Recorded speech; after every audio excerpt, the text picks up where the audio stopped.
कहानी का नाम दूसरा जन्म। पुलिस लॉकअप में मनदीप का भी तीसरा दिन था। पुलिस उससे सच उगलवाने में लगी हुई थी, लेकिन मनदीप ने तो जैसे होंठ ही सिल लिए थे। वे चुपचाप मार सहन कर रहा था। किसी भी प्रकार की धमकी या लालच उसे अपने उद्देश्य से भटका नहीं सकते थे। पुलिस वाले आते और 3rd डिग्री टॉर्चर देकर चले जाते। उसे सिर्फ एक ही बात खाई जा रही थी, आखिर पुलिस वहां तक पहुंची कैसे? क्या कोई साथी गद्दारी कर गया? वो जितना सोचता उतना ही उलझता चला जाता। हार कर उसने आंखें बंद कर ली। उसकी तंद्रा को हवलदार ने भंग कर दिया। मंदी पिए ले, तेरा खत आया है। मेरा खत कौन दे गया? एक औरत दे गई थी। हवलदार ने ये बताना ठीक नहीं समझा कि खत अंदर तक पहुंचाने के एवज में उसने उस औरत से 100 रुपए का नोट झटक लिया था। मनदीप ने खत ले लिया। नाम देखते ही उसकी आंखों से गुस्सा उतर आया। दिल किया कि बिना पढ़े खत के टुकड़े टुकड़े कर दे। खुद पर किसी तरह काबू पाकर उसने 2-4 अक्षर पढ़े और खत को एक तरफ फेंक दिया। नफरत की आग से उसका मन झुलसने लगा। उसे याद आने लगा अपना अतीत। कितने सुहाने दिन थे वो। बस पढ़ो लिखो और मौज करो, किसी बात की कोई फिक्र नहीं। पापा सरकारी सेवा में उच्च पद पर कार्यरत थे। माँ स्कूल में पढ़ाती थी। घर में पैसे या किसी भी सुख सुविधा की कोई कमी नहीं थी। खेती से ही इतनी आमदनी हो जाती थी कि पापा और मम्मी नौकरी ना भी करते तो भी कोई फर्क नहीं पड़ता। 10वीं की परीक्षा पास करने करते ही पापा ने डीएवी कॉलेज चंडीगढ़ में दाखिला करवा दिया।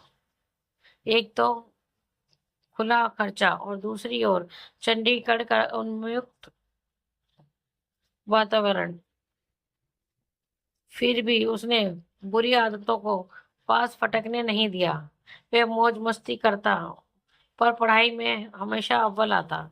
फिर अचानक एक हादसा हो गया। उसे बताया गया कि एक सड़क दुर्घटना में उसकी माँ का की अकाल मृत्यु हो गई।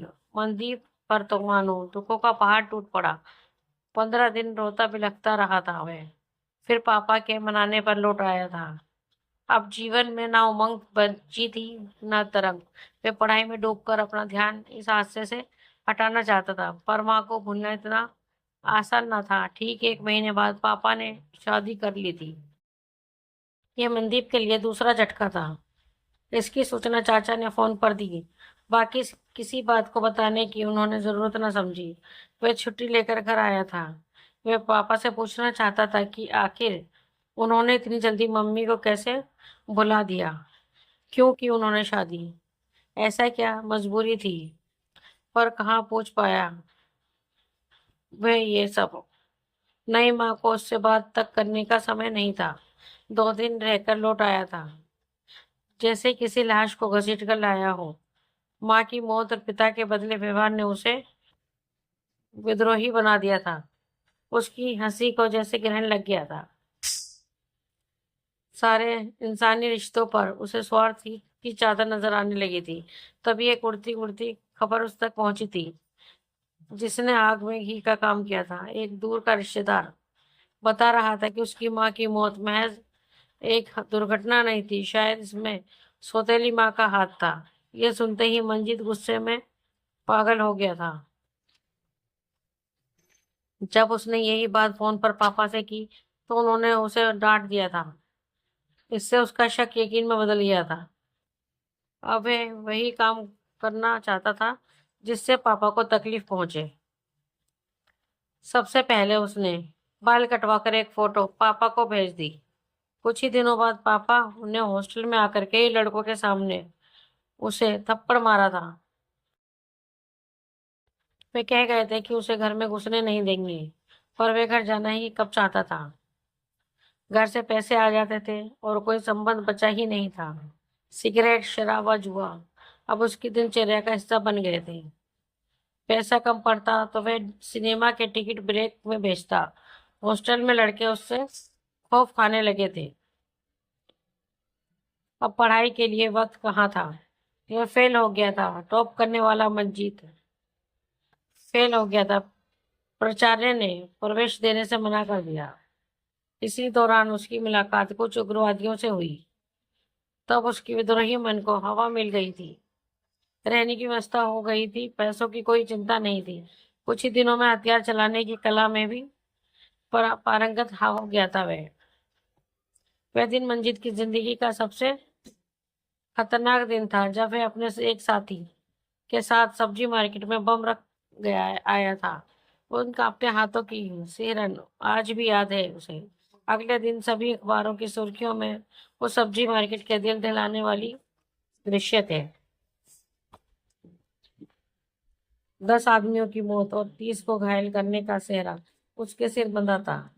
फिर तो उसे इस खेल में मजा आने लगा था। कई राज्यों की पुलिस उसे ढूंढ रही थी, पर सबकी आंखों में धूल झोंक कर वे बच निकल जाता। पकड़ा भी गया तो विचारों की श्रृंखला टूटी। उसने गुस्से में आकर पानी का घड़ा फोड़ डाला। कोने में पड़ा खत जैसे जैसे चिढ़ा रहा था। मंजीत ने खत उठाया, आखिरकार पढ़ने के लिए। प्रिय पुत्र, आशीर्वाद। वाहे गुरु तुझ पर कृपा करे। मैं जानती हूँ कि तुम मुझसे नफरत करते हो, मुझे अपनी दुर्दशा के लिए जिम्मेदार मानते हो। मेरी तुमसे सिर्फ इतनी विनती है कि इस खत को एक बार नहीं, कई बार पढ़ना, फिर ठंडे दिमाग से सोचना और फैसला करना। सबसे पहले ये जान लो कि तुम्हारी माँ की मौत से मेरा नहीं, बल्कि किसी उग्रवादी का हाथ था। वे तुम्हारे पापा को लगातार धमकियां दे रहा था। वे लोग 10 लाख रुपए चाहते थे तुम्हारे पापा के लिए। ये रकम नहीं थी, पर वे जानते थे कि एक बार रुपये दिए तो बार बार देने पड़ेंगे। वे धमकियों के आगे झुकना नहीं चाहते थे, लेकिन उन्हें इसकी कीमत चुकानी पड़ी। ये बात वे इसलिए हजम कर गए ताकि तुम्हारे अबोध मन में नफरत का जहर न फैले। इस हादसे ने उन्हें बुरी तरह तोड़कर रख दिया था। रिश्तेदार 2-4 दिनों बाद अपने घर चले गए थे। सदमे की हालत में वह बहुत ज्यादा शराब पीने लगे थे। मैं उनके साथ 15 सालों से काम कर रही थी। मैं ही नहीं बल्कि पूरा विभाग उनके दुख से दुखी था। मैंने उन्हें भावनात्मक स्तर पर सहारा दिया। वे संभलने लगे। इस दौरान लोगों ने छींटाकशी शुरू कर दी। वे मेरी बदनामी नहीं चाहते थे। उन्होंने शादी का प्रस्ताव रखा और मैंने हाँ कर दी। जानते हो क्यों? सिर्फ एक नेक दिल इंसान को बचाने के लिए। मुझे तुम्हारे पापा की दौलत में ना तब कोई रुचि थी, ना ही आज है। मेरे पिताजी मेरे नाम बेहिसाब दौलत छोड़ गए हैं। बेटा, लालच उसे होता है जिसे जरूरत हो। वह सारी दौलत तुम्हारी ही है और रहेगी भी। सौतेली माँ का रिश्ता सदियों से बदनाम रहा है। मैं सोचती थी कि तुम पर अपनी ममता लुटाकर मैं समाज के सामने एक उदाहरण पेश करूंगी, पर कुदरत को ये मंजूर नहीं था। तुम इतनी जल्दी मुझसे इतनी दूर चले गए कि मैं कुछ ना कर सकी। तुम्हारे पापा सोचते थे कि वक्त के साथ सब ठीक हो जाएगा, पर ऐसा नहीं हुआ। गलतफहमियां बढ़ती गईं और जब उन्हें महसूस हुआ कि अब तुम्हें समझाया नहीं जा सकता, वे पीछे हट गए। पर मैंने हिम्मत नहीं हारी। मैंने पुलिस से लगातार संपर्क बनाए रखा, उन्हें तुम्हारी तस्वीर भी दी। मैं चाहती थी कि तुम पकड़े जाओ। जानते हो क्यों?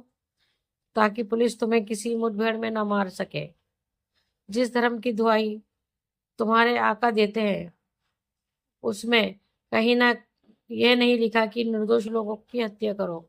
हमारे गुरुओं ने तो सदा समाज की रक्षा का पाठ पढ़ाया है, समाज को नई राह दिखाया है। बेटे, हो सकता है कि तुम्हें मेरी जरूरत ना हो, लेकिन इस माँ को अपना बेटा वापस चाहिए। मुझे मेरा मंजीत लौटा दो। मैं तुमसे भीख मांग रही हूँ। इस बदनसीब माँ की अरदास स्वीकार कर लेना। पुलिस वाले जो भी पूछे बता देना। तुम्हें कड़ी सजा से बचाने के लिए मैं जी जान लगा दूंगी, ये मेरा वादा है। और हाँ, खत बंद करने से पहले बता दूं कि तुम्हारी माँ को सुख्या नाम के उग्रवादी ने मारा था। हो सकता है तुमने उसका नाम सुना हो। आखिरी पंक्ति पढ़ते ही मंजीत को लगा जैसे मैं पागल हो जाएगा। जिस सुख्या ने उसे बंदूक थमाई और उसकी माँ का कातिल था, और जिस औरत से वह नफरत करता रहा, वो उसे अपनी ममता की छाव में सहेजने के लिए बेताब है। काफी सोच विचार करने के बाद उसने सरकारी गवाह बनने का फैसला कर लिया। अब उसे सजा की कोई चिंता नहीं थी। पर वह अपनी माँ को किसी भी कीमत पर खोना नहीं चाहता था। अपना दूसरा जन्म वह माँ के आंचल तले बिताना चाहता था। यह विचार आते ही उसके झटपटाते मन को शांति मिल गई। दोस्तों, आपको हमारी ये कहानी कैसी लगी? प्लीज़ कमेंट में हमें ज़रूर बताएं। कहानी आपके दिल को छुए तो अपने दोस्तों के साथ शेयर जरूर करना और हमारे चैनल को लाइक एंड सब्सक्राइब करना ना भूलना। धन्यवाद।